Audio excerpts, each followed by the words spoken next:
Depuis les fenêtres d'une tour de Boston, Emily Hartwell pouvait voir la ville prendre peu à peu ses couleurs d'automne. Debout devant la fenêtre de son spacieux bureau, elle soupire de satisfaction. Le grand projet sur lequel son équipe travaillait avait enfin démarré, et le PDG lui-même lui avait adressé des mots élogieux. Emily, votre travail est remarquable. Je vous mettrai sur la liste pour une promotion l'année prochaine. Les mots de la PDG Marion Taylor étaient des éloges pour la diligence et le talent d'Emily. En tant que gestionnaire principal chez Nova Technologies, Emily a le sentiment que ses 10 années d'efforts portent enfin leurs fruits. Son revenu était stable et, parmi ses pairs, elle pouvait être considérée comme ayant réussi.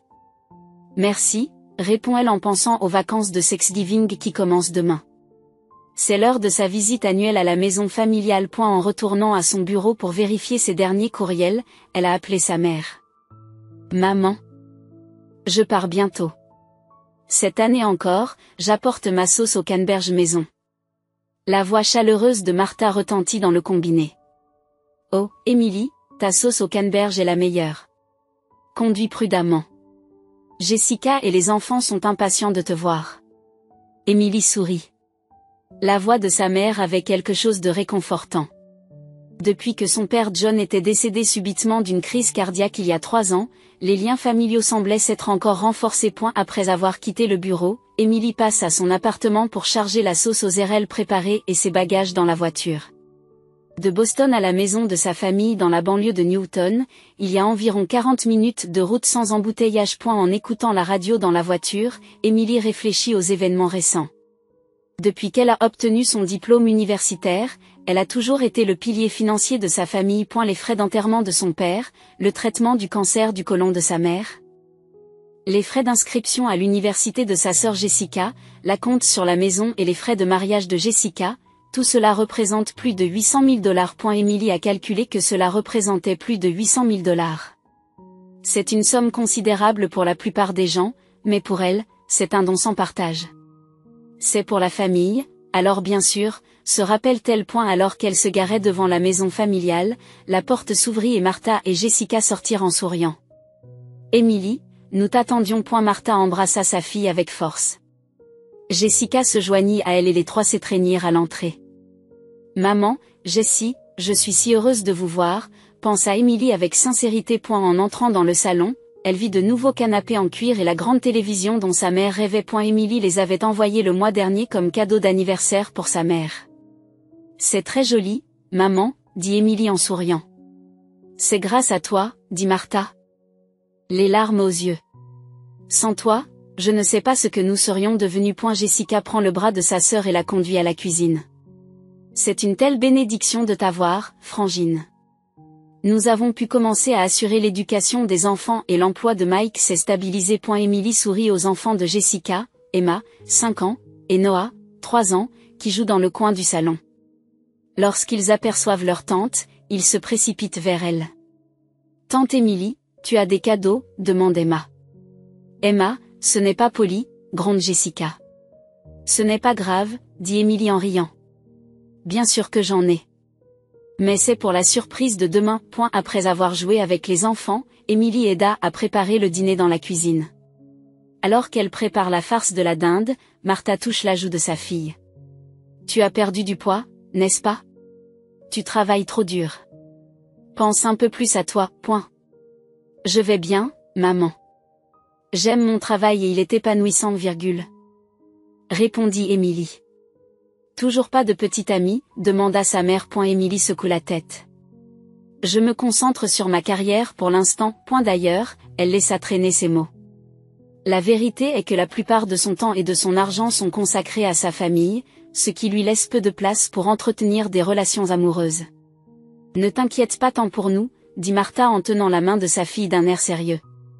Je veux que tu sois heureuse, toi aussi. Je suis heureuse, maman, répond Emily en souriant. Le fait que ma famille soit en bonne santé et bien portante fait mon bonheur. À eu cours du dîner, Mike, le mari d'Emily et de Jessica, a eu une conversation animée sur son entreprise. Mike travaille dans une entreprise de construction locale, mais ses revenus sont instables, affectés par les fluctuations économiques. Et elle exprime néanmoins sa gratitude à Emily. Sans vous, l'avenir des enfants aurait été incertain. Merci beaucoup. Émilie a levé son verre de vin et a souri en disant, c'est à cela que sert la famille. Plus tard dans la soirée, seule dans la chambre d'amis, Émilie vérifie le solde de son compte d'épargne sur son smartphone. Elle savait qu'il était nettement inférieur à la moyenne de son groupe d'âge, mais elle ne le regrettait pas en regardant le ciel étoilé par la fenêtre, elle s'est souvenue des paroles de son père. La famille, c'est tout, Émilie. N'oublie pas cela. Je sais, papa, murmure Émilie aux étoiles. Tant que je serai là, cette famille ira bien. Ce soir, elle passera du temps avec sa famille pour la première fois depuis longtemps. Lorsqu'Émilie se réveilla, la neige avait commencé à tomber par la fenêtre. La première neige du matin de Thanksgiving dans la banlieue tranquille de Boston créait une atmosphère quelque peu sacrée. Elle se leva du lit et enfila son peignoir. En bas, des bruits et des arômes de cuisine emplissaient déjà l'air. Dans la cuisine, Martha prépare la dinde. Lorsqu'Émilie entra, sa mère se retourna avec une expression légèrement tendue. Bonjour, maman. Tu as besoin d'aide? Oh, Émilie, tu es debout. Martha s'essuie les mains et commence à verser le café. En fait, il y a quelque chose dont je voulais te parler. Le ton de sa voix rendit Émilie tendue pendant un moment. D'expérience, le « quelque chose à discuter » de sa mère signifiait généralement des problèmes financiers. Elle s'assit au comptoir et accepta la tasse de café. Qu'est-ce qu'il y a, maman? Martha respire profondément et regarde sa fille avec sérieux. C'est à propos du toit de la maison. Émilie soupire intérieurement. Le toit. Qu'est-ce qui s'est passé? Il a été endommagé lors de la tempête du mois dernier. Un entrepreneur est venu le vérifier et il a dit qu'il fallait le réparer complètement. Martha a l'air troublée. L'assurance ne couvrira pas tout. Combien cela va-t-il coûter? Émilie demande, tout en gardant son calme. 70 000 $, dit Martha d'une voix plus grave. Mais l'assurance ne paiera que 30 000 $. Les 40 000 $ restants sont. Elle s'interrompt. La voix résonne à nouveau dans l'esprit d'Émilie. Le mois dernier, c'était 5 000 $ pour un nouveau réfrigérateur. Le mois précédent, 2 000 $ pour l'entretien du jardin. Les dépenses semblaient infinies. Mais son expression est restée inchangée. Mais son expression reste inchangée, je comprends. J'enverrai l'argent par virement la semaine prochaine. Le visage de Martha s'éclaire. Le visage de Martha s'illumine, vraiment? Tu es vraiment l'ange d'une fille. Elle prend les deux mains d'Émilie. Sans toi, je ne sais pas ce que je ferais. C'est à cela que sert la famille, dit Émilie pour couper court aux paroles de sa mère. Il est important d'entretenir la maison de grand-père. Cette maison était le manoir de la famille Hartwell, qui appartenait à la famille depuis 3 générations. La vieille maison que le grand-père d'Émilie avait construite était un lieu de souvenir pour elle aussi. Elle comprend la logique. Cependant, au fond d'elle, la question de savoir pourquoi elle devait toujours payer grandissait petit à petit. Pendant la matinée, Émilie a aidé à préparer le repas de Thanksgiving. Préparant la farce de la dinde, la purée de pommes de terre et le ragoût de haricots verts, elle passe des moments chaleureux avec sa famille en préparant ses plats traditionnels. Même après avoir promis de payer la réparation du toit, elle essayait de faire le point sur ses sentiments. Sœurette, tu as une minute? Après le déjeuner? Jessica a appelé Émilie dans le salon. Lorsque les deux sœurs se sont retrouvées seules, Jessica a sorti une brochure en papier glacé. Regarde ça. Elle tendit la brochure à Émilie avec enthousiasme. Qu'en penses-tu? N'est-ce pas charmant? Émilie prit la brochure. C'était un catalogue du dernier modèle de la BMW X5. C'est une belle voiture, dit Émilie avec prudence. Tu veux l'acheter? Oui, les yeux de Jessica pétillent. J'ai besoin d'une voiture sûre pour les enfants. Mais le salaire de Mike rend les choses difficiles, n'est-ce pas? Émilie a anticipé les mots de sa sœur. Les larmes montent aux yeux de Jessica. Mike fait de son mieux, mais le secteur de la construction ne s'est pas encore rétabli. Elle prend la main de sa sœur. Si j'avais 45 000 $ avec la valeur de reprise. Pendant un instant, Émilie a eu envie de refuser. Mais en voyant les yeux pleins de larmes de sa sœur et en entendant les rires de ses neveux et nièces dans la pièce voisine, elle n'a pas trouvé les mots pour refuser. J'y rembourserai en plusieurs fois, s'empresse d'ajouter Jessica, un peu chaque mois. Un peu chaque mois. D'accord, répondit Émilie à voix basse. Mais c'est la dernière fois. Bien sûr. Jessica sauta de joie et serra sa sœur très fort dans ses bras. Tu es la meilleure sœur du monde. Ce soir-là, Emily organise ses finances dans sa chambre. L'écran de l'ordinateur portable affichait les dépenses qu'elle avait consacrées à sa famille au cours des 5 dernières années. Si les frais médicaux importants et les frais d'obsèques étaient inévitables, les frais de subsistance normaux, comme les réparations de toiture et l'achat d'une voiture, auraient dû être couverts par les revenus de chaque membre de la famille. Dans le cas de Jessica en particulier, les revenus de son mari Mike n'étaient pas particulièrement bas. Même en tenant compte de l'instabilité du secteur de la construction. Un revenu annuel de 60 000 $ était dans la moyenne pour cette région. Alors pourquoi était-il toujours à court d'argent? Emily a regardé ses médias sociaux. Les posts de Jessica montraient des photos de détente dans un spa le mois dernier, des dîners avec Mike dans des restaurants coûteux, et des photos d'elle tenant joyeusement des sacs de marque. Elle a dit qu'elle rembourserait un peu chaque mois. Emily se souvint des promesses passées. Les frais d'inscription à l'université, les frais de mariage, rien n'avait jamais été remboursé. Je réfléchis trop, se dit-elle. C'est à cela que sert la famille, nous nous entraidons. Mais les mots de sa collègue Rebecca lui reviennent à l'esprit. Emily, tu es trop gentille. Ce n'est pas parce qu'on est de la famille qu'on doit être exploité. À l'heure du dîner. Emily s'est assise avec son sourire habituel. La conversation familiale est agréable et chaleureuse. Martha montre ses nouveaux bijoux et Jessica parle des événements à l'école des enfants. Emily, grâce à toi, nous sommes vraiment bénis, dit Martha en levant son verre de vin. Avoir une fille comme toi fait de moi la mère la plus heureuse du monde. Nous pouvons vivre grâce à Emily, renchérit Jessica. Je ne peux pas imaginer ce que serait la vie sans toi, ma sœur. En écoutant les mots de gratitude de sa famille, Emily se sentait en conflit. Le fait d'être remerciée a transformé ses doutes en culpabilité. Suis-je une mauvaise personne pour avoir douté de ma famille? Ce soir-là, seule, Emily vérifie son solde d'épargne et est choquée. À 35 ans, son épargne était bien inférieure à la moyenne de son groupe d'âge. Son 401K pour la retraite ne comportait que des cotisations minimes. À ce rythme, je vais devoir travailler pour toujours? Marmontait-elle en calculant son avenir.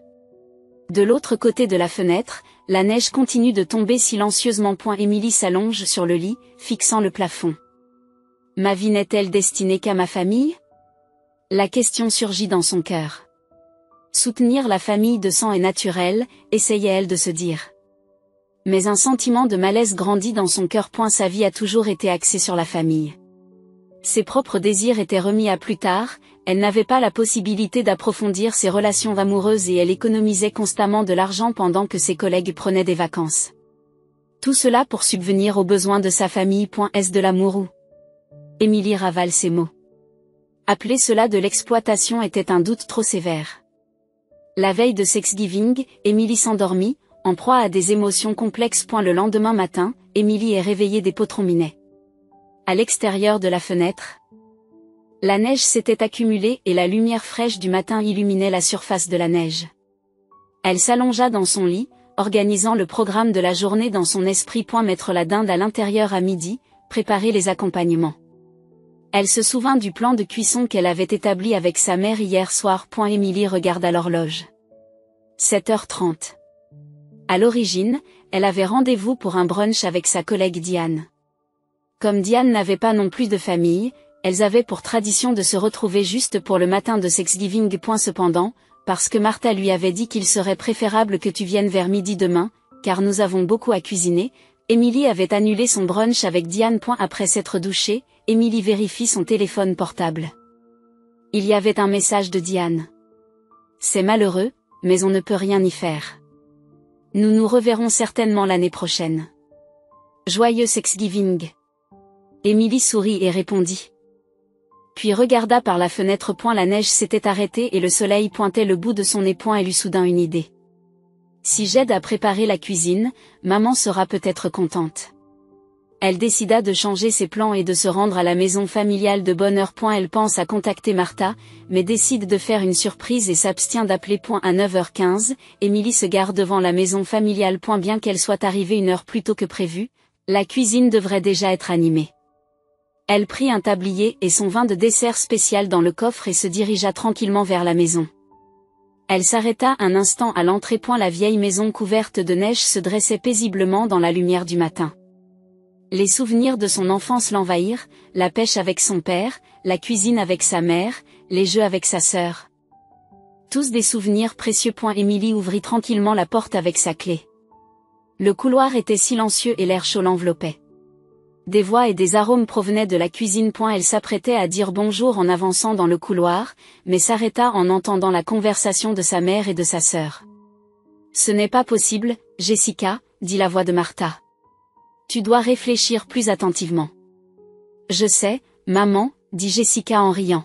« Mais Émilie s'en occupera d'une manière ou d'une autre. » Comme toujours. Émilie s'arrêta. Les deux femmes parlaient d'elle.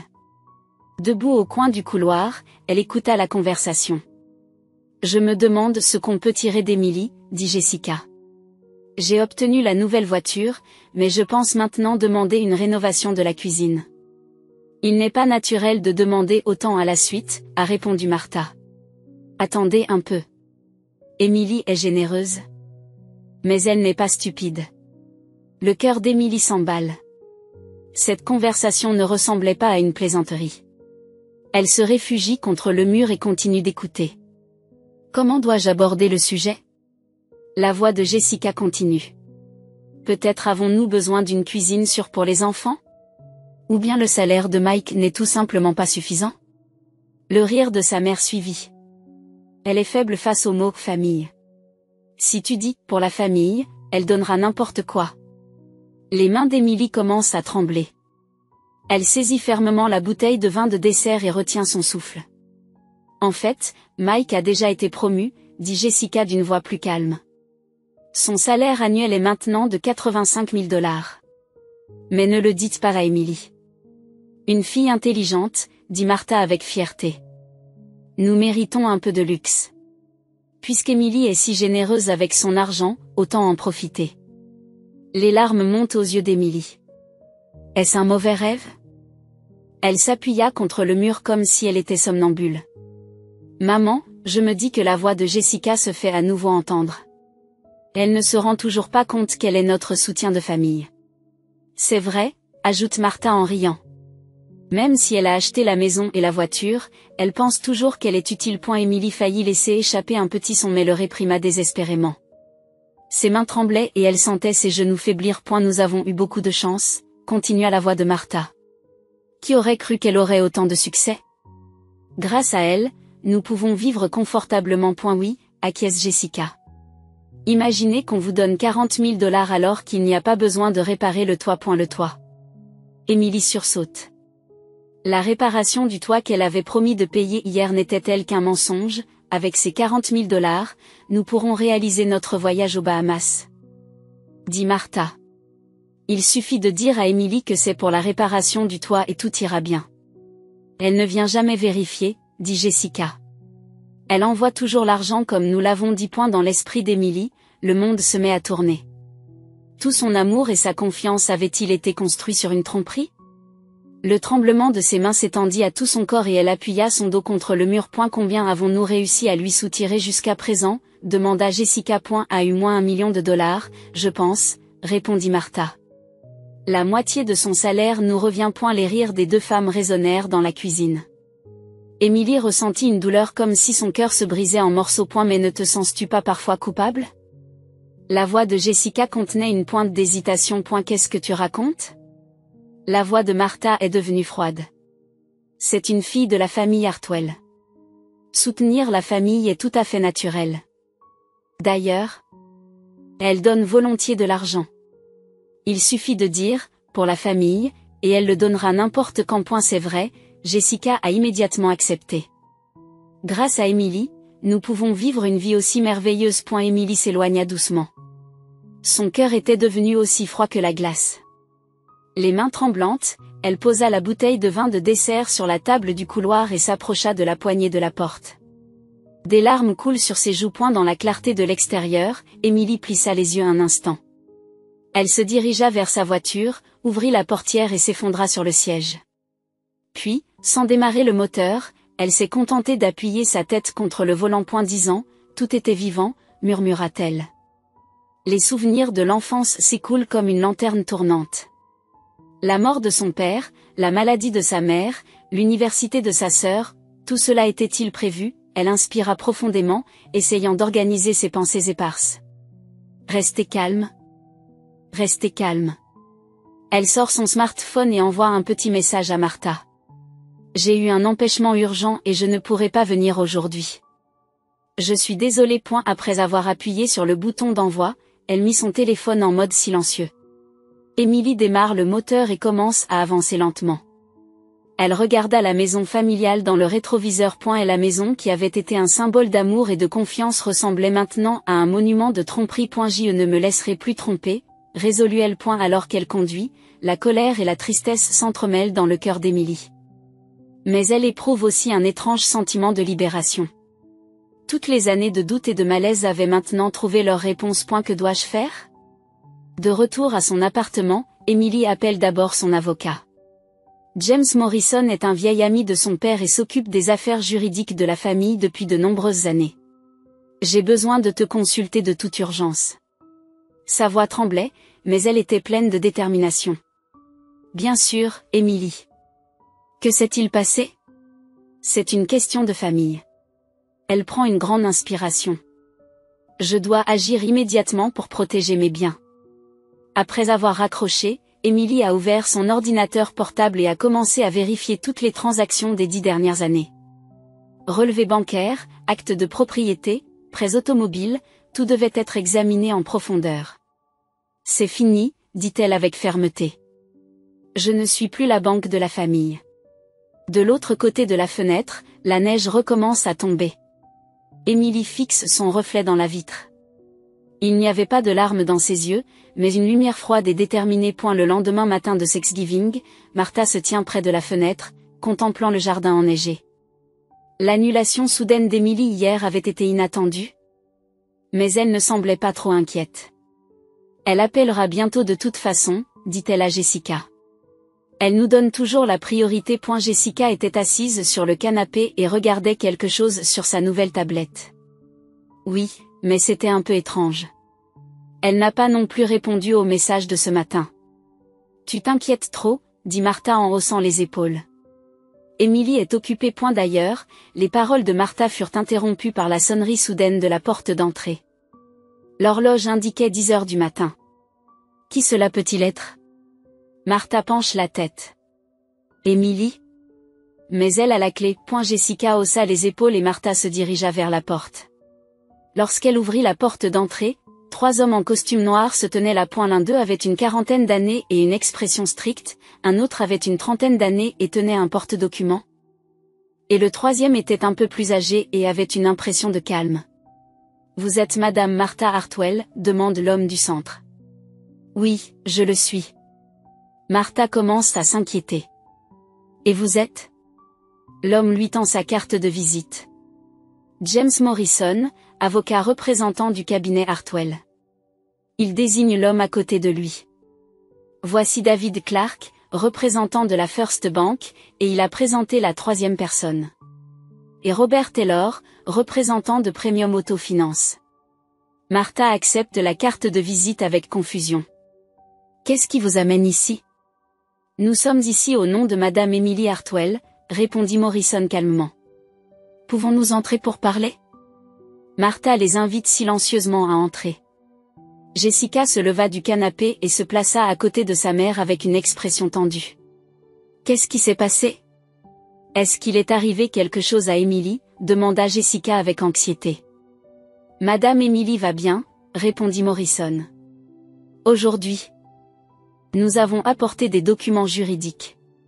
Il ouvre sa mallette et en sort une pile de papiers. Il s'agit de documents juridiques concernant la restitution des biens. La restitution des biens, dit Martha d'un air confus. Qu'est-ce que cela signifie? Monsieur Clark s'avance. Pour faire simple, l'hypothèque de cette maison a été entièrement payée par Madame Emily Hartwell, et nous allons changer le nom sur l'acte de propriété. Quoi? Le sang s'écoule du visage de Martha.m. Taylor poursuit, de même, le prêt pour la voiture de Jessica Williams, la BMW X5, est au nom de Madame Emily. Jessica s'effondre sur une chaise. Il doit s'agir d'une erreur. Ce n'est pas une erreur, dit Morrison calmement. Émilie a entamé toutes les procédures légales hier. Voici un relevé détaillé de toutes les sommes qu'elle vous a données. Le document qu'il étalait indiquait clairement tous les paiements effectués au cours des 10 dernières années. L'hypothèque, les frais médicaux de Martha, les frais de scolarité de Jessica, les coûts d'achat d'un véhicule et la dernière réparation de la toiture, qui a fait l'objet d'un transfert, y étaient tous inscrits avec les dates et les montants. Mais, Martha ne sait plus où donner de la tête. Émilie aime sa famille. L'exploitation financière peut être un délit pénal, même entre membres d'une même famille, Madame Hartwell, dit Morrison avec fermeté. Madame Émilie a généreusement choisi de ne pas porter plainte au pénal, mais elle procédera à un recouvrement au civil. Jessica a levé les yeux. Des larmes flottaient dans ses yeux. Pourquoi? Pourquoi ça? Vous savez probablement pourquoi, répondit froidement Morrison. D'après ce que j'ai entendu d'Émilie, la conversation d'hier a été décisive. Martha et Jessica se regardèrent et réalisèrent la terrible vérité. Émilie était venue plus tôt que prévu et avait entendu leur conversation. Ce n'est qu'un malentendu, dit Martha faiblement. Quels que soient les détails. La procédure judiciaire a déjà commencé, dit Monsieur Clark. Il montre les documents. À partir d'aujourd'hui, l'acte de propriété de cette maison revient à Madame Émilie Hartwell. Veuillez quitter les lieux dans les 30 jours. 30 jours, s'écrie Martha. Mais c'est ma maison. Non, ce n'est pas le cas, dit Morrison calmement.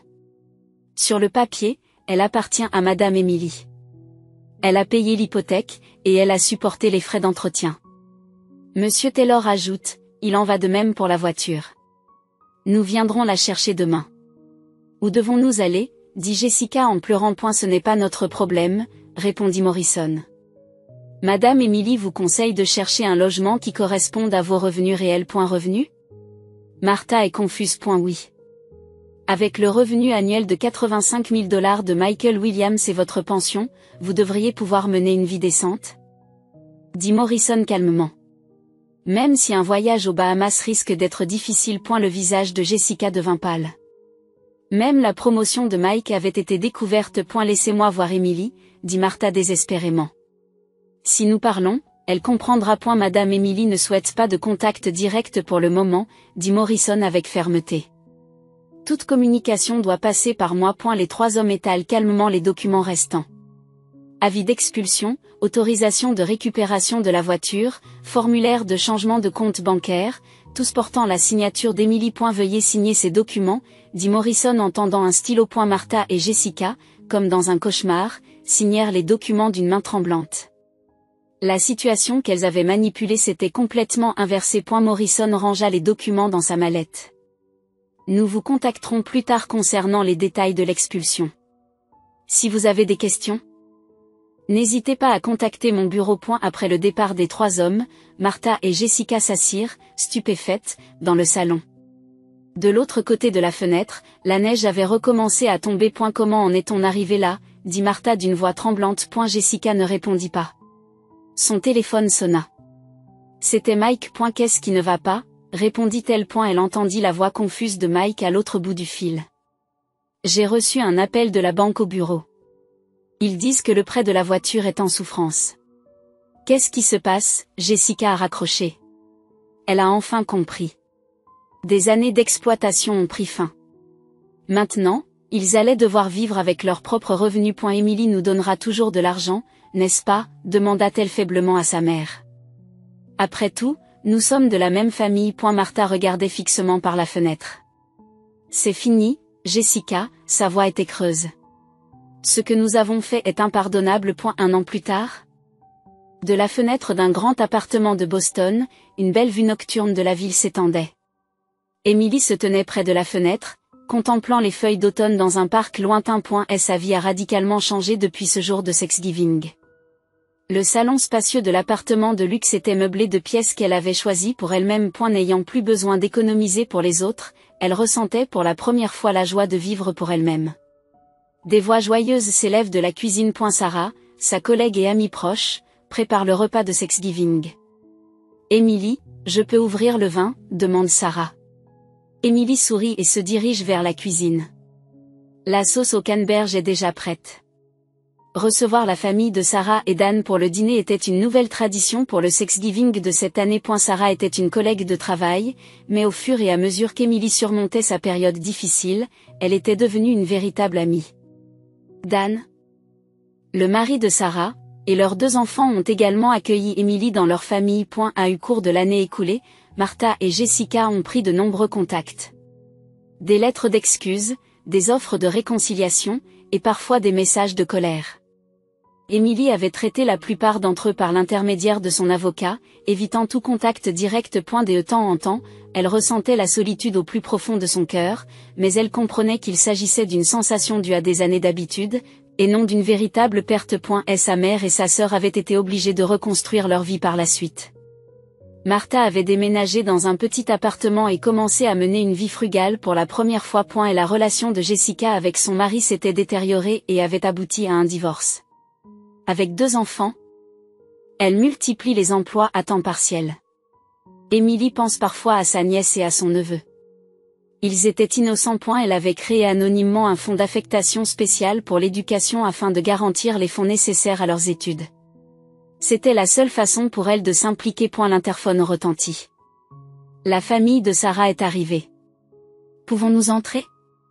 La voix joyeuse de Dan, le mari de Sarah, résonne dans l'appartement. Les enfants, Ellie et Jake, se précipitent eux aussi avec énergie. Tante Emily. Ellie la serra dans ses bras. Ce terme de tante représentait une relation liée à une affection sincère, sans lien de sang. À eu dîner, en découpant la dinde, Sarah dit, c'est un Thanksgiving spécial. En quoi? Demande Emily. Parce que tu fais désormais partie de notre famille, dit Sarah en souriant. Tu nous as appris que les liens du sang ne sont pas nécessaires pour former une vraie famille. Dan leva lui aussi son verre. Avec Emily qui nous a rejoints, notre Thanksgiving est devenu plus spécial. Emily était trop émue pour parler. Les larmes lui montent aux yeux. Vous êtes ma vraie famille. La vraie famille, ce ne sont pas les liens du sang, mais les liens du cœur, réussit enfin à dire Emily. Avec le ciel qui passe du soir à la nuit en arrière-plan, les rires et les conversations résonnent dans l'appartement chaleureux. Pour la première fois, Emily vit un Thanksgiving vraiment joyeux. Son nouveau chapitre de vie était rempli d'une véritable liberté par rapport aux faux liens et de connexion avec des personnes en qui elle pouvait vraiment avoir confiance. Et la première neige de la saison commence à tomber par la fenêtre. Son verre de vin à la main, Emily est persuadée qu'elle ne regrette pas ses choix. Parfois, la vie prend des tournants inattendus et peut être douloureuse, mais elle sait que de nouveaux chemins s'ouvrent au-delà de cette douleur. Joyeux Thanksgiving, lui chuchote Sarah. Merci, répond Emily avec un sourire sincère. C'est le premier Thanksgiving où je ressens une véritable gratitude.